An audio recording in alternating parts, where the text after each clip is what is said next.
Chers téléspectateurs, je suis heureux de vous accueillir pour cette méditation qui a pour thème aujourd'hui « Afin de vous amener à Dieu ».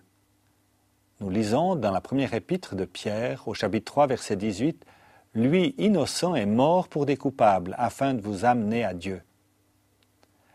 Ce ne sont pas les clous des soldats romains qui ont retenu Jésus sur la croix, mais bel et bien sa conviction intime qu'il devait être chargé de notre péché afin que par lui, nous ayons part à l'œuvre salutaire de Dieu. 2 Corinthiens, chapitre 5, verset 21. Jésus aurait pu faire appel à des milliers d'anges pour le tirer de ce mauvais pas, mais il a préféré sacrifier sa vie plutôt que de nous sacrifier nous.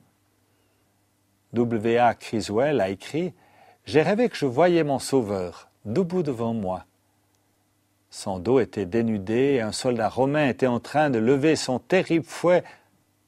Je me précipitais, je me redressais, j'attrapais le bras du soldat et l'empêchais d'abattre son fouet. Il se retourna pour me faire face, le visage profondément étonné, et je le reconnus, c'était moi-même.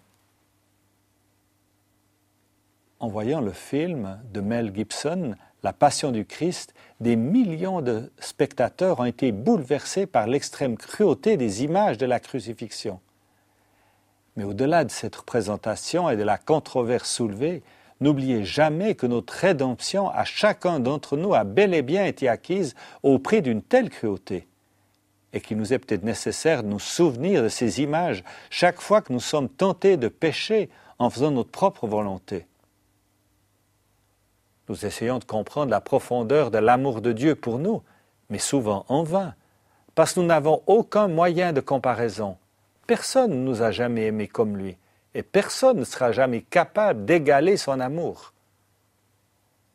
Grâce à la croix, nous avons la liberté d'entrer dans le lieu très saint, tel que nous le lisons dans l'Épître aux Hébreux, chapitre 10, verset 19.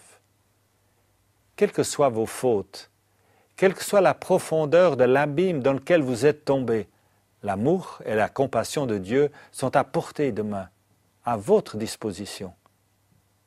Ce n'est pas votre sainteté qui fait de vous un chrétien, mais c'est uniquement le pardon de Dieu. Savez-vous qu'il vous l'offre? Vous pouvez l'obtenir, alors venez à lui. Bonne semaine.